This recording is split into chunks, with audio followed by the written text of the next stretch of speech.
He wept beside the coffin, alone beneath the pale morning sky. No ceremony, no last call, just silence, and the leash of a hero still warm in his hands. The world had moved on, but he hadn't, until a single bark, not from memory, not imagined, real, sharp, alive. It cut through the air like a whisper from the grave, and in that moment, everything changed. What followed would uncover betrayal, ignite justice, and prove that sometimes God's miracles walk on four legs. If you believe that love never truly dies, and that courage echoes beyond the grave, subscribe now and comment Amen if you still believe in second chances. Red Hollow, Colorado, mid-January. The storm had rolled in from the west like a tide of silence, swallowing the mountain town in white. Pine trees bent under the weight of frost-laden limbs, and the main street was deserted save for drifting snow and flickering lamplight. Beneath the gray morning sky, the cemetery sat like a frozen breath, its headstones poking from the snow like memories refusing to stay buried. Logan Carter stood alone before the fresh grave, his dark blue uniform half obscured by the swirling snow. He was 36, broad-shouldered with a lean athletic build shaped by a decade in law enforcement. A faint scar ran along the side of his jaw, a reminder from a gang bust gone sideways years ago. His hair was jet black, slicked back now by melting flakes, and his eyes, storm gray like the clouds above, held a grief that hadn't blinked in days. Axel had been more than a dog. He had been a partner, a constant, and a mirror to the parts of Logan that no one else could reach. The German Shepherd had been with him for 6 years, trained with precision, courage in his veins, and a bark that could freeze any suspect mid-step. Axel was the type of dog that didn't just follow orders, he anticipated them. At 9 years old, he'd slowed a little but still outpaced rookies in both instinct and loyalty. Now, that loyalty was buried under a mound of snow and soil. Logan clutched the canine leash in his gloved hand. The leather was worn from years of use, the clasp still smelling faintly of Axel's fur. A small group of officers stood a respectful distance behind him, their hats off, eyes down. The town's mayor and police commissioner hadn't made it. Snowstorm excuses. Or maybe they just didn't know how to face the kind of silence Axel left behind. A woman stepped forward quietly, her boots crunching in the snow. Sarah Quinlan, the town's only full-time detective, paused beside Logan. She was in her early 40s, tall and slender with red hair pulled into a no-nonsense bun and a face weathered not by age but by loss. Years ago, she'd lost a son to a roadside bombing overseas. Since then, she had carried herself with a kind of distant dignity, kind, but untouchable. She placed a hand on Logan's shoulder without speaking. They didn't need words. Grief spoke loud enough. "He saved me, Sarah," Logan said, voice hoarse. "One more time. Just walked in there and took the hit, like he knew." She nodded. He always knew. The storm was beginning to thicken. Flakes fell like ash from a sky unwilling to let go. Logan knelt, brushing snow from the headstone. The granite was still raw, chiseled just yesterday. Axel, loyal until the last breath. He wanted to believe it had ended the way they said, that it had been quick. That the suspect, a low-level dealer named Curtis Vale, had gotten spooked and fired blindly, that Axel had jumped between the bullet and Logan without hesitation. That it had been clean, but it hadn't felt clean. Axel's body had been found too far from where the suspect stood. His eyes, wide open even in death, had locked with Logan's like he was trying to say something. A message unspoken. A warning. Then there was the wound, small, almost surgical, not like the usual impact of a .38. It didn't add up. None of it did. But Logan had buried those doubts along with his partner, until this morning. Tucked beneath the windshield of his cruiser, held in place by snow and wiper blade, was a letter, no stamp, no name, just a folded sheet of paper with a message written in plain block print. Axel didn't die the way you think. Dig deeper. No signature. No explanation. Just those chilling words and a drop of something darker than ink smeared across the edge of the page. Blood? Coffee? He didn't know. But it snapped something open in him. Now, as he stood at the grave again, he felt his gut knot the same way it did when a suspect lied just a little too smoothly. Behind him, Father Whitlock read the final prayer over the wind. The elderly priest was hunched with age, his voice gentle but firm. He had known Axel, often feeding him scraps during station visits. Even now, his hand trembled with the weight of loss. Logan didn't hear the prayer. His focus remained fixed on the headstone. The leash twitched in his hand. A ghost memory. Axel pulling, alerting, barking. But there was no bark now, only wind. The snow began falling harder, a hush of white swallowing the cemetery. One of the junior officers, a thin, 20-year-old named Parker with freckles and a nervous habit of adjusting his belt, whispered, "Sir, storm's getting worse. We should head back soon." Logan nodded without looking back. "You go. I'll follow." Parker hesitated, then retreated with the others, their boots crunching away into distance. Sarah remained a moment longer. "You think there's something wrong?" she said finally. "I know there is," he replied.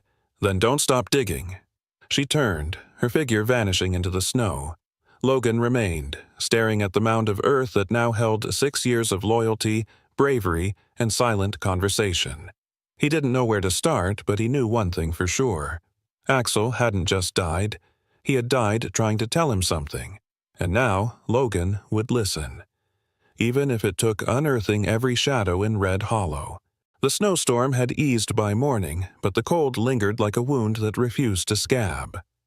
Logan Carter sat in his office at the Red Hollow Police Department, the lights off, a mug of black coffee untouched at his elbow. The station was unusually quiet for a Monday, with most officers still clearing out the aftermath of the storm from roads and sidewalks. Outside his window, frost clung to the edges of the glass like desperate fingers. Logan wasn't focused on the world outside. His eyes were on the report in front of him, Axel's autopsy. He had requested it personally from the county's forensic division the night before. What he received that morning was polished. Too polished. Every line felt scrubbed, like someone was trying not just to present facts, but to sell a version of the truth. The report stated the cause of death was a single gunshot wound to the side, consistent with friendly fire or suspect return fire. But Logan remembered clearly there had been no visible blood at the scene. Axel's fur had been clean, the body oddly cold despite the recent death, and something else was off, the time of death. The report marked it an hour before the unit even arrived at the scene. He leaned back in his chair, jaw clenched.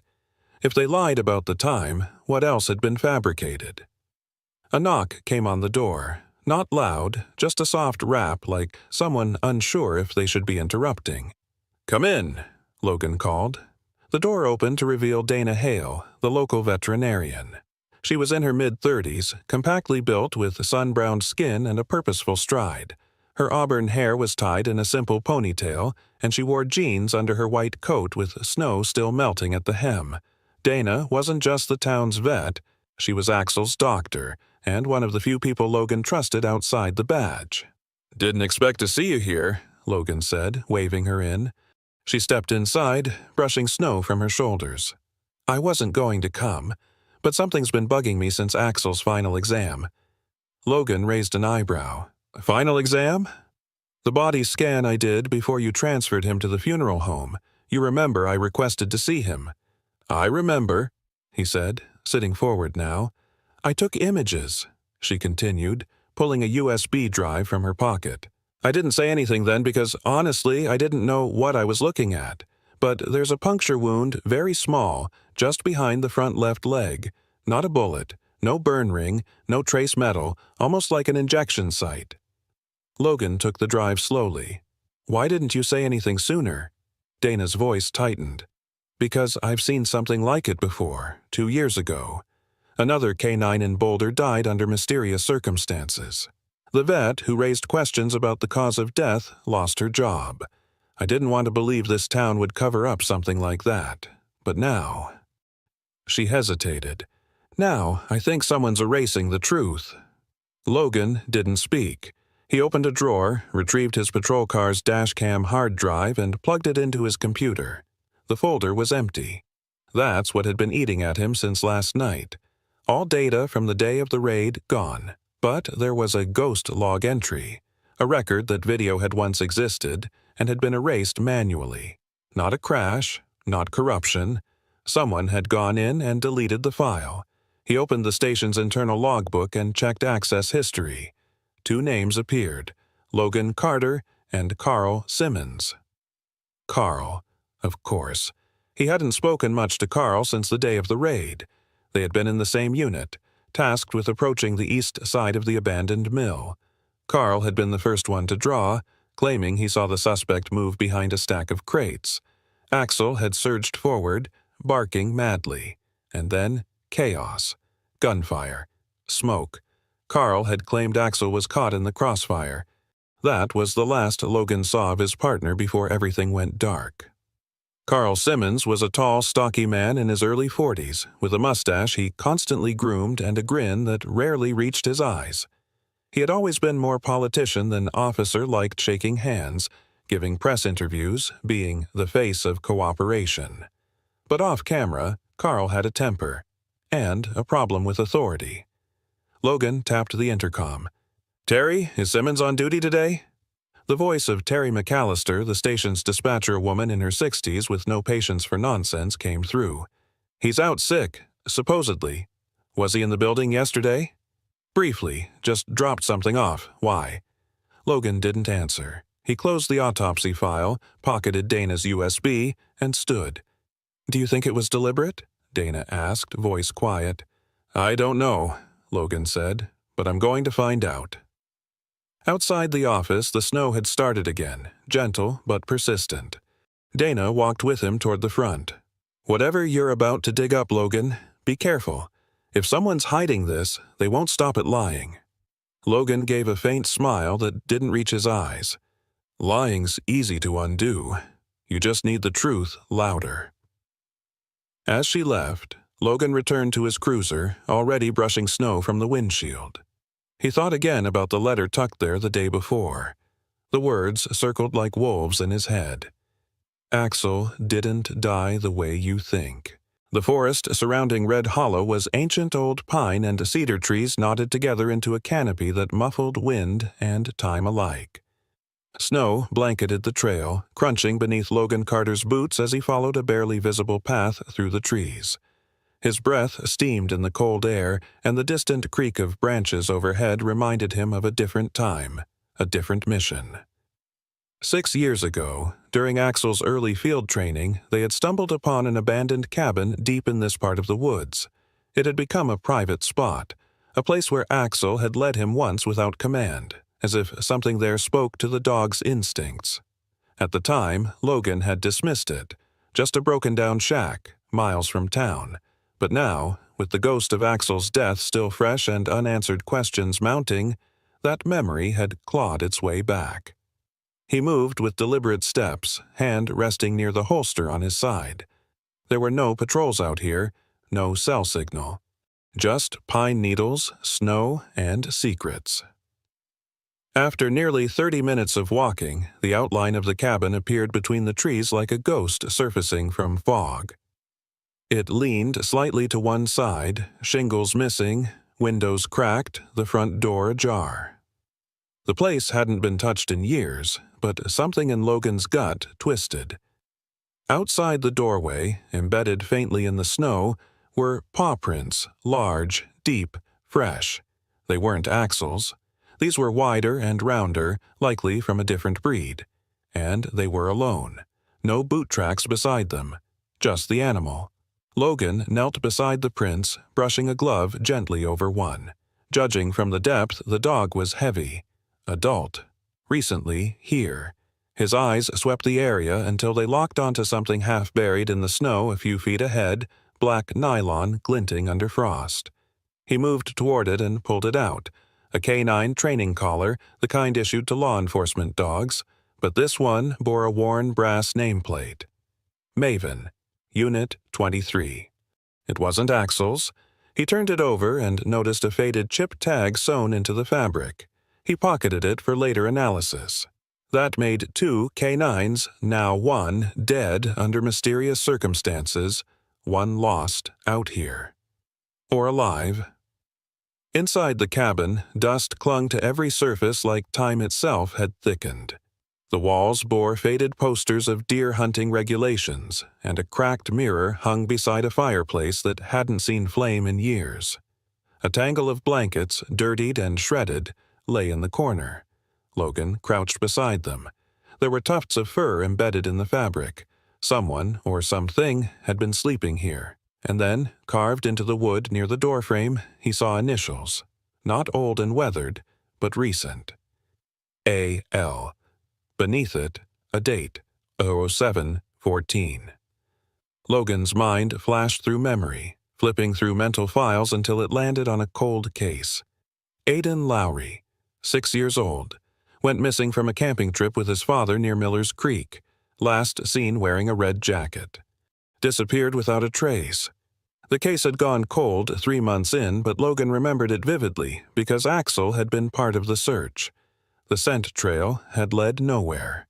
Axel had acted oddly during the search, pawing at rocks and growling softly toward the northern forest. Logan had assumed the child had drowned or been taken far off. They'd never found the body. Now, 6 months later, these initials scratched in wood. Could Aidan still be alive? And what did a second K9 have to do with him? He turned at the sound of a low growl, instinctive, deep, just outside the door. Logan's hand went to his sidearm, but he paused. Through the cracked wood frame, he caught a flash of movement fur, golden brown, just vanishing into the tree line. A dog. Big. Likely the one that made the tracks. But there was no aggression in the growl. It had sounded more like a warning. He moved quickly out into the open, snow crunching beneath him. The trees stood still. Whatever had been watching was gone. He exhaled and stepped back toward the cabin, scanning the tree line one last time. Back inside, he took out his phone, even though he knew it wouldn't connect. He used the camera to take pictures of the paw prints, the collar, the initials. He wasn't sure what this meant yet, but it felt like the threads were beginning to weave together. On the walk back, Logan turned the collar over in his hand again. Maven. That wasn't a dog he'd ever worked with. Maybe another department. Maybe a discarded dog like Axel could have become. There were too many K9s ending up in silence these days.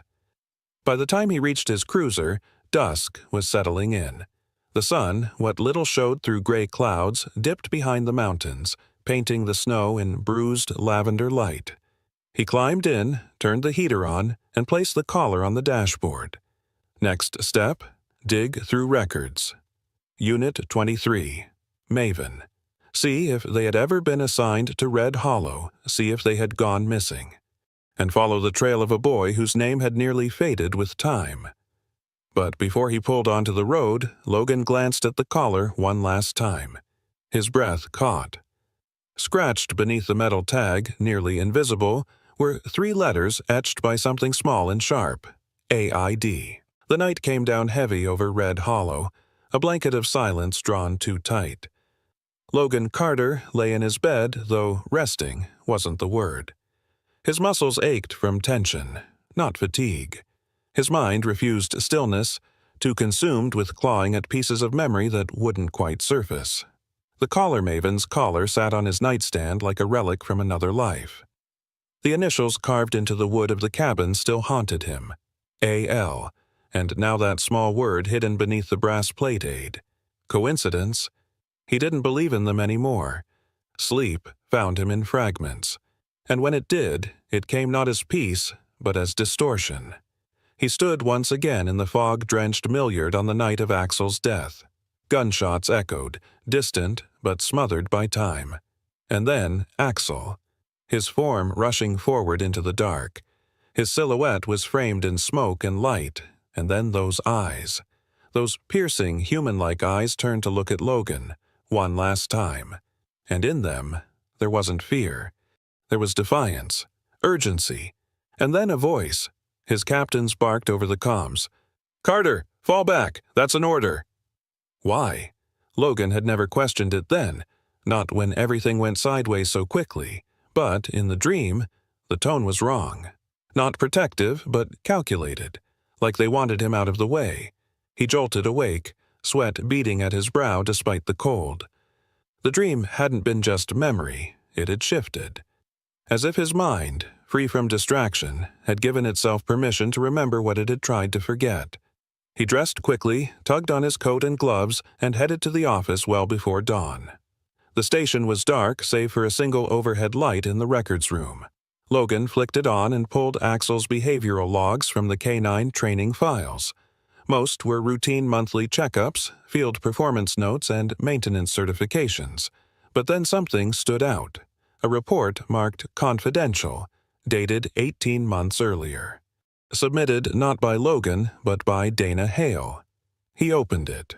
It detailed an incident involving Axel and another officer, Officer Brad Kellner, mid-30s, tall, blonde buzz cut, broad like a former linebacker, with a reputation for short tempers and long grudges. During a warehouse training simulation, Axel had reportedly bit Kellner on the wrist after the man struck him during an obedience drill. The report indicated excessive force on Kellner's part, and though Dana had noted the injury was minor, the psychological report flagged the encounter as potentially triggering for the K9. Kellner was suspended for 3 weeks. Logan had never known why. He was on leave during that time. It had been buried in paperwork, shuffled quietly. But something else was attached. A voice memo. Logan plugged his headphones in and played it. A minute of silence, then a series of sharp barks, distorted slightly by the recording equipment. The pitch was irregular, not aggressive, but patterned, repeating. A pause, then again, 4 short barks, 1 pause, 2 barks, another pause, 3. Dana's voice followed, soft and skeptical. The rhythm almost sounds intentional. It's not normal. I'm logging this in case it repeats. Logan played it again, and again. It wasn't random. Axel had been trying to say something, not just on instinct, as if he knew a code no one else could read. Later that morning, Logan found Dana at her clinic just outside town. The white building stood quiet under the rising sun, the American flag out front stiff in the breeze. Dana, wearing a thick sweater under her lab coat, met him at the front desk, her sleeves pushed to her elbows, revealing a faded tattoo of a shepherd's silhouette on her forearm. "I didn't expect visitors," she said with a tired smile, especially not ones with haunted eyes. Logan got straight to the point. "You submitted the report about Kellner. Why didn't you tell me?" Dana hesitated, then sighed. "I wanted to. But after that, there were consequences." "Such as?" "He started watching me. Nothing direct. But he made comments, showed up places uninvited. Then someone in admin suggested I reconsider filing sensitive behavioral complaints if I wanted to keep my county contract. I didn't want to make enemies." Logan nodded slowly. "He ever work with K9s again?" "Not officially, but I know he was on the list to be reassigned. There was a second dog being prepped for field duty, didn't make it." Logan furrowed his brow. "You mean Maven?" Her eyes sharpened. "How do you know that name?" "I found his collar." Dana went quiet, then walked to a nearby cabinet, unlocking it. She pulled out a manila file and laid it on the counter. "I didn't include this in the official records," she admitted, "because it wouldn't have mattered. This was from a wellness check I ran on a stray spotted near the southern ridge 2 nights ago. Large German shepherd, shaggy coat, limping. I couldn't catch him. But I saw enough to know he wasn't wild. Wore a torn collar, scar on his left ear." "Left ear?" Logan asked. "Like someone tried to cut out an ID chip," Dana said grimly. "And failed." A pause hung heavy between them. "Where did you last see him?" "Between Hayward's Trail and Timber Hollow, near the old quarry. He watched me for a few minutes, then ran." Logan nodded. "Maven's alive, maybe with the boy." Dana leaned closer. "Whatever's happening here, Logan, it didn't start with Axel, and it's not going to stop unless we push back." He didn't speak, but the weight in his chest shifted, little less confusion, a little more fire. That night, Logan sat alone at the station, headphones on, playing Axel's recorded barks over and over again, scribbling the pattern out on paper. A code. Maybe a cry for help. Maybe a clue. All he knew for sure was this. Somewhere between memory and betrayal, Axel had tried to leave a message. Now, Logan was finally starting to hear it. The cemetery sat on the western edge of Red Hollow, where the pine trees grew thick and the fog seemed to cling longer than it should. On the 5th night since Axel's burial, Logan Carter stood once more beneath the crooked branches and frost-covered stones, his breath steaming against the cold air. He was alone, dressed in black, hood up, gloves on, and heart pounding harder than it had on any stakeout in his career. He had waited until after midnight, after the security patrols had passed and the road lights had dimmed. He wasn't proud of what he was about to do, but pride was no longer a factor. The official reports had failed him. Someone had lied, and the answers were 6 feet below the earth in front of him. The grave was a shallow rectangle of packed dirt, still loosely held by the recent snowfall. Logan moved quickly, using a small shovel to lift the soil with quiet precision. Each clink of metal on rock echoed like guilt. The coffin, a standard-issue police canine casket, came into view after half an hour of digging. He paused, heart caught in his throat, then unscrewed the top. Axel lay as he had remembered, still, serene, his coat dark against the white interior fabric.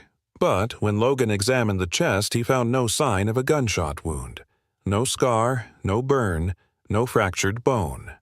Instead, just above the front leg, a circular bruise with a pin-sized hole in its center. Logan leaned in closer. A needle mark. He closed his eyes, grief and fury roaring through him like twin storms. Axel had not been shot. He had been injected. Silenced. He gently sealed the coffin again and replaced the soil, erasing his presence with the care of someone burying more than a body. He was burying a lie. An hour later, Logan circled around the cemetery grounds toward the rear where the maintenance shed stood. Behind it, past the overgrown weeds and rusted fences, there lay the entrance to a collapsed stone well long sealed off in town records. But Logan remembered Axel scratching near it once, long before the dog had died. Back then, he thought it had been nothing. Now, he knew better. With effort, he pried the stone lid aside and aimed his flashlight down. A ladder, bolted to the side of the shaft, disappeared into darkness. He descended slowly, the air thick and cold like a tomb's breath. At the bottom, the tunnel yawned into view stone walls lined with rotted wooden supports. It had once been part of an old mining access shaft, long since forgotten. He moved forward.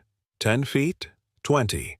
The air smelled of mold and dust and disinfectant. He turned a corner and saw it. A corridor of cages, half-rusted, doorless now, but unmistakably used to hold dogs. Torn leashes, empty bowls, claw marks on the concrete. And further in, crates with outdated canine training manuals stacked nearby, labeled with unit numbers from cities he didn't recognize. One said, "Property of Apex Tactical Solutions." He froze. That name, he'd heard it before. A private security firm that had recently won contracts in several Colorado counties. But what did they want with discarded canines? He picked up a ledger half buried under papers. Inside were records, names of dogs, units, behavior codes. Some were crossed out. Some had notes like redirected, non-compliant, or worse, terminated. It wasn't just training. It was culling. Suddenly, a sound behind him, a soft thud. He spun, gun raised, flashlight cutting through the tunnel. Silence. Then another sound. Paw steps. Emerging from the shadows was a large German shepherd, fur thick, slightly matted. Its left ear bore a jagged scar, the same one Dana had described. The dog didn't bark. It didn't growl. It just stared, alert but calm. "Maven," Logan whispered. He slowly lowered his weapon. The dog's eyes flicked to the whistle clipped to Logan's vest. Without thinking, Logan gave a single sharp blow. The dog instantly straightened, tail low, ears forward. the same posture Axel had taken during high-alert drills. Then Maven moved forward, not charging, but slowly circling Logan, sniffing his boots, then sitting watchful. There was no aggression, no fear, only evaluation. Logan knelt and offered his hand. Maven leaned in, sniffed, then pressed his head briefly against Logan's palm. It was a test, and Logan had passed. Back above ground, Dana waited near her truck at the edge of Timber Hollow Road. Her flashlight swept the trees until Logan appeared, Maven trotting silently beside him like a ghost reborn. "He followed you?" she asked, eyes wide. "No. He found me," Logan said. Dana crouched to meet Maven's eyes. The dog didn't flinch, only sniffed her hand before turning back to Logan. "He reacted to the whistle, just like Axel," she said. "Same commands, same responses." "I think he was one of them, one of the redirected," Logan replied. "But he escaped." Dana looked back toward the woods. "What kind of place does that to animals like him?" "The kind that doesn't expect them to survive," Logan said. They loaded Maven into the back of Dana's truck, wrapped in a blanket. His breathing was steady now, more relaxed. As Dana drove off to check Maven at her clinic, Logan stood by the road, eyes scanning the tree line. What he had uncovered beneath the cemetery wasn't just a holding site, it was a system, a program, designed to erase, rewrite, and repurpose. But Maven had remembered, and now so did Logan. Carl Simmons sat alone at the edge booth of Mill Creek Diner, stirring cream into his coffee with lazy, deliberate swirls. It was early evening, and the place was mostly empty except for a waitress restocking sugar packets and an old couple quietly sharing a slice of peach pie. Carl's uniform jacket hung over the back of the booth, exposing a plain gray t-shirt stretched across his broad chest. He still had that boyish politician's smile, tight at the edges, rehearsed, meant for cameras, but his eyes had always given him away. Sharp, watchful, like he was constantly calculating whether a conversation was worth his time. Logan Carter stepped inside, the bell above the door chiming softly. His coat still smelled faintly of the dirt he'd shoveled from Axel's grave just nights before. He saw Carl look up, hesitate for a second, then nod like this meeting was just another chat between old colleagues. "Logan," Carl said, gesturing to the seat across from him. "Didn't expect to see you here after hours." "I wasn't planning to talk here," Logan replied, sliding into the booth. "But I figured I'd give you the courtesy of doing this in public." Carl leaned back, arms spread across the booth. "Doing what, exactly?" "Cut the act," Logan said. "You and I both know what this is about." Carl's mouth twitched almost a smirk, but not quite. "You seem tense. Something bothering you?" "I just came from the old tunnel behind the cemetery. Found cages, tags, a ledger, dogs that went missing or washed out from service. One of them had your signature on their exit form, a canine named Maven." Carl's composure cracked for just a second, just a blink, but Logan caught it. "I have no idea what you're talking about," Carl said. "Those files were handled by the department's admin." "Cut it," Logan snapped. "You were the last one to access Axel's dashcam footage. You deleted the record of that raid night, and you lied about what happened to him." Carl dropped the spoon into his mug with a clink. "You've been digging, haven't you?" Logan didn't answer. He leaned forward, voice low. "Did Axel bite you? Is that why you hated him?" Carl's jaw clenched. "He attacked me during a control drill." "He stopped you from hurting a rookie dog," Logan said. "I remember now. You were pissed about being passed over for canine handler. You took it out on a pup, and Axel intervened." Carl leaned closer, voice hardening. "You don't understand what's really happening. Those dogs? They're assets. You think the city cares what happens to them once they're retired or flagged? Apex offered a solution. Better than euthanizing them. You sold their files, their training protocols, their behaviors. You knew what Apex was doing," Logan growled. "They wanted obedience, that's all." Carl shrugged. "Some of those dogs were too unpredictable. Others were retrainable. Axel was a problem." Logan's hands tightened into fists under the table. "He knew," Carl continued. "He started reacting weird every time I was near. Growled. Didn't listen. He was going to get flagged as compromised.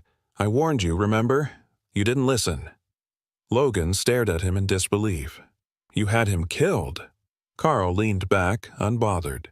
"You think you're the first one who cared more about the dog than the job? Axel was a liability." "Then why fake the autopsy?" Logan pressed. "Why cover it up if it was protocol?"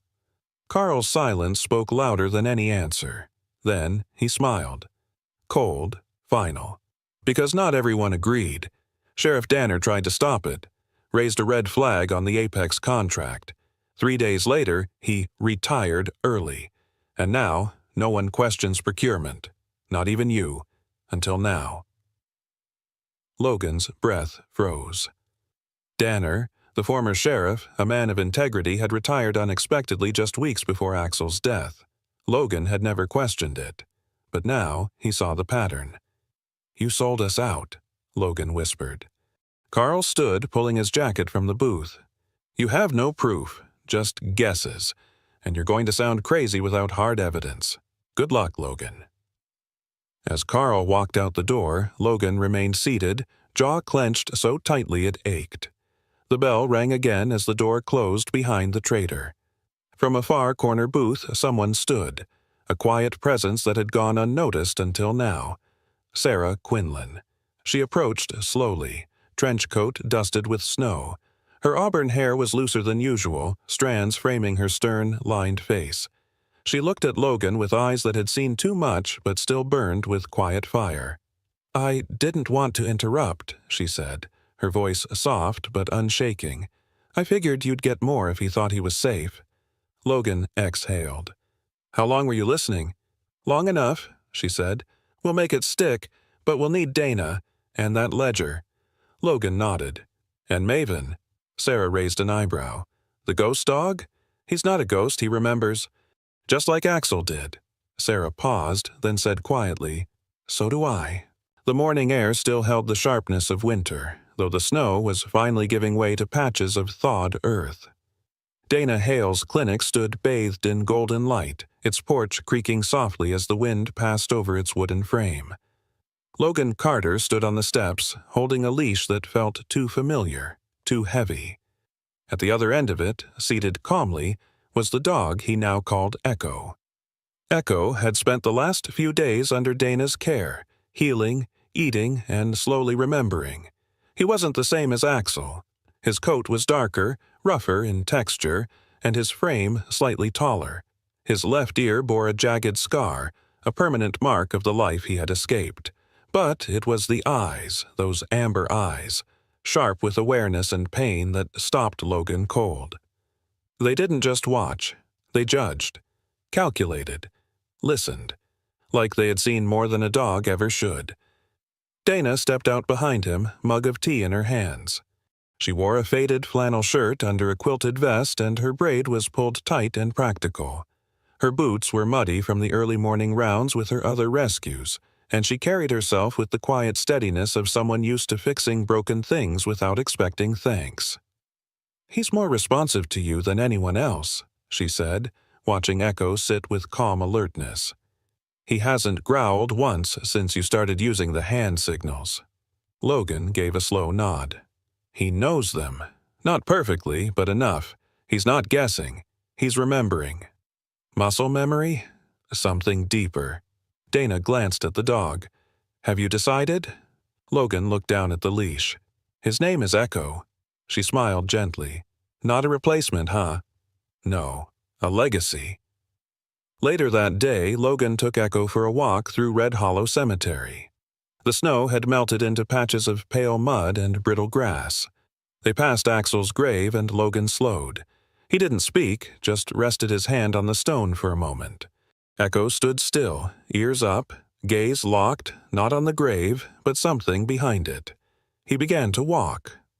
Not run, just a slow, deliberate pace, like following a scent that didn't come from the ground.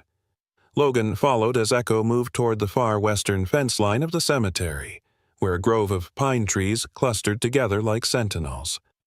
One in particular stood taller than the others, its roots exposed by years of runoff and erosion. Echo approached the old tree, sniffing around its base. Then, suddenly, he began to dig. Sharp, measured strokes with his front paws. Not frantic, purposeful. Logan stepped forward, just as a bit of dark plastic peeked through the dirt.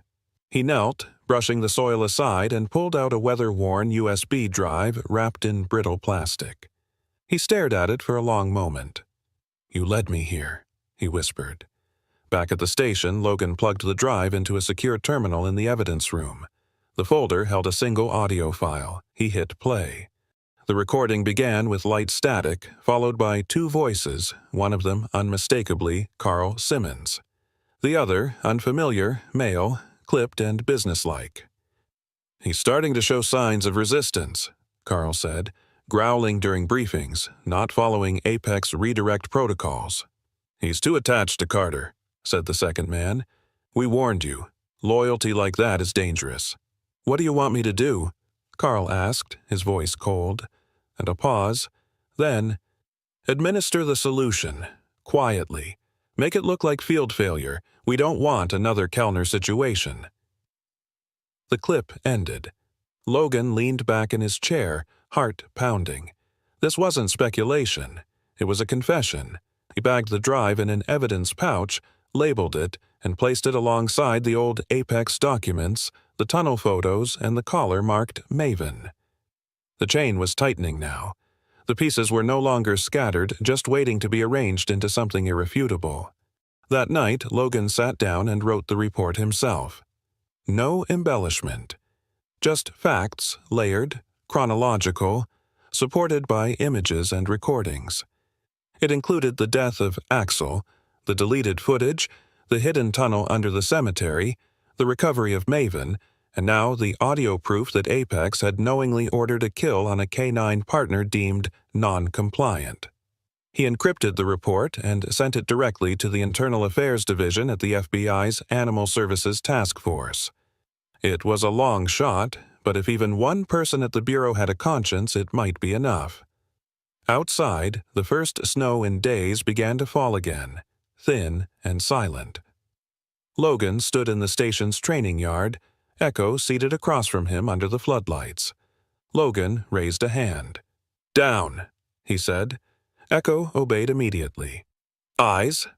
Echo locked onto him, steady and still. Logan reached into his coat pocket and pulled out Axel's old K9 badge bent at the edges but still gleaming faintly in the cold light. He clipped it gently to Echo's new collar, next to the name tag Dana had engraved just hours earlier. "You're not replacing him," Logan said quietly, "but you carry what he left behind." Echo didn't move, just watched. Same posture, same silence, same heart. The courthouse steps of Red Hollow stood silent in the golden hush of early morning. Above them, the flags waved gently in the cold breeze, and the whole town seemed to hold its breath. Logan Carter stood still, coat zipped up to his collar, the cold forgotten beneath the weight of this moment. Carl Simmons, once his colleague, once his friend, was being led away in cuffs. Shoulders slumped, jaw tight, eyes empty. He didn't resist. He didn't speak. The FBI agents who had swept in over the past 2 weeks had unraveled the whole rotten web. Apex Tactical Solutions was exposed, its contracts terminated, its operations dismantled. Federal files now bore Logan's evidence packet as Exhibit A: forged reports, deleted footage, secret tunnels, coded conversations, and one old USB drive dug from the roots of a pine tree by a dog who never gave up. Sarah Quinlan stood beside Logan, her coat as dark as her expression, red hair loose in the wind.